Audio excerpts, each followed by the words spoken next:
Hello, my name is Zed Alvarez, and I want you to think of something for a quick second. I want you to think about these past weeks during the night. How well have you been sleeping? I want you to think about that. A lot of you may have heard of insomnia and are aware about it. You have it, or unless you're someone like me who knew what the term was, wasn't well educated on it though until it started happening to me. I wouldn't say I'm always struggling to sleep, but like a lot of us, we have some nights where we struggle more than others because we have busy lives and things happen throughout our lives. And so I started doing some research. I would do a rundown of my day, thinking, all right, what did I do? Even thinking, what did I eat? Maybe something too much caffeine, just anything. And then I started just doing research. I was very curious. It was almost a full week. I couldn't really sleep. And I work 11-hour shifts and then have a bunch of homework and just at home stuff to deal with. So it really sucked struggling to sleep. So I started doing some research on insomnia and I found out that there's many types of insomnias.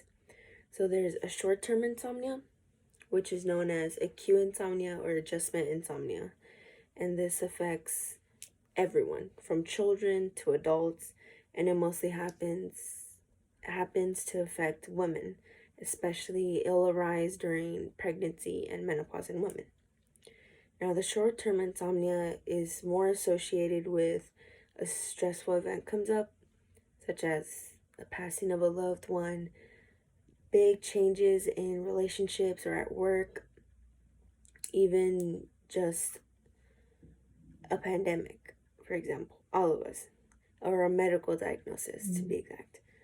And according to research, acute insomnia can last up to 3 months, and symptoms can go away, and you'll adapt to it as you move on with your life. But then it's possible that your short-term insomnia turns into chronic insomnia, which is the other main type. And chronic insomnia is now the long term. So one's insomnia is considered chronic when they've been struggling to sleep and stay asleep 3 nights in a row every week for 3 months or longer. That's according to research. And just like acute insomnia, it's tied to stressful events, but also poor hygiene, irregular sleep patterns, mental health disorders, or persistent nightmares, etc. And chronic insomnia as well affects mostly women. And there's multiple subtypes of insomnia. Those are the main two, and then there's many subtypes such as sleep onset insomnia, sleep maintenance insomnia, early awakening insomnia, and then just the mix of all. So onset is when you struggle to fall asleep in the beginning of the night and you're tossing and turning and you've been laying in bed for 30 minutes or longer and you still can't fall asleep. Now, people with onset insomnia have reduced total sleep time and feel the effects of the lack of sleep the next day. And then sleep maintenance insomnia is when one struggles to stay asleep during the night. So you might, if you wake up multiple times a night, or even just once, and then you struggle for like 30 minutes to go back to sleep, that would be considered sleep maintenance insomnia. So then fragmented sleep associated with poor sleep quality means a decrease in both sleep quality and sleep quantity, which then one would feel sleepy and sluggish the next day throughout the daytime and all that. Then there's the early morning awakening insomnia, which the name gives it away. It is when one wakes up earlier than anticipated. Now, the inability to get your desired amount of sleep, it will then impair your physical and mental function the next day. So if you say you just want to sleep for your 8 hours, you end up sleeping only like 5 and whatnot, that will affect you. You'll probably think about it too throughout your next day, like, oh, I wish I slept more, and so forth. And then the mixed insomnia is a mix of just everything. After doing my research, I was like, wow, I feel like I have everything. I feel like throughout these past like 2 weeks, I experienced almost everything of that.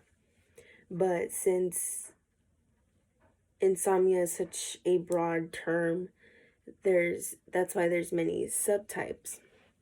And it's very common for people to have overlapping sleep problems. And so that's why just insomnia is mostly seen overall as mixed, because everyone has different symptoms, and then people will adapt to their life, and the symptoms can go away and change and shift, which then it makes it difficult to classify someone with insomnia or for it to be considered any of the subtypes.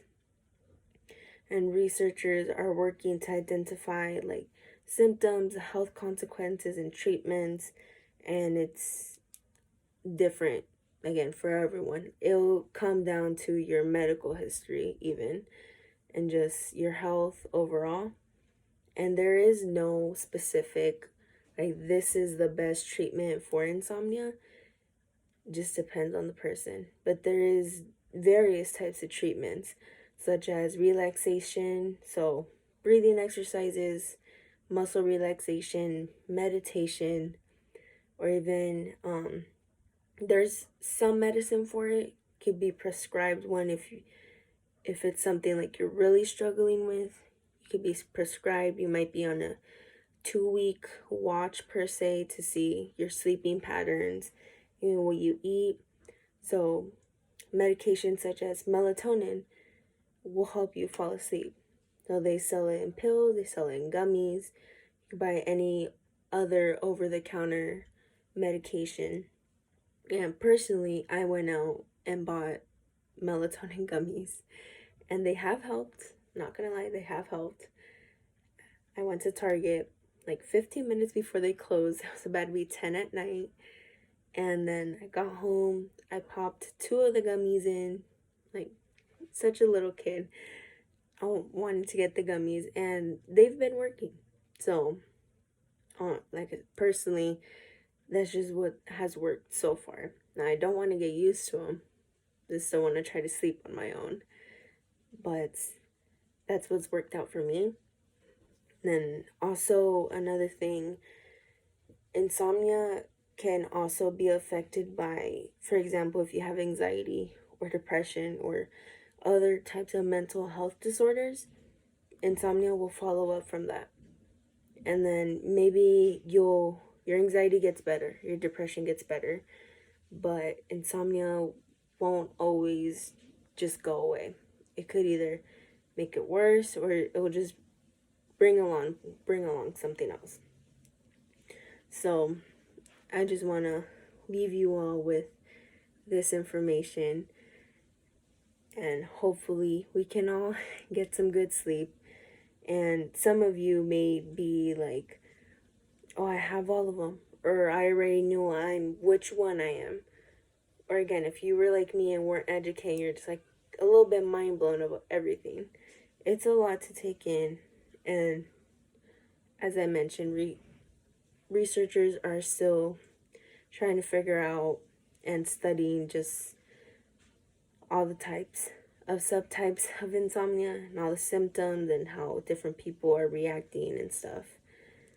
But I would recommend get treatment, just get educated, and I'm sure everything will work out fine.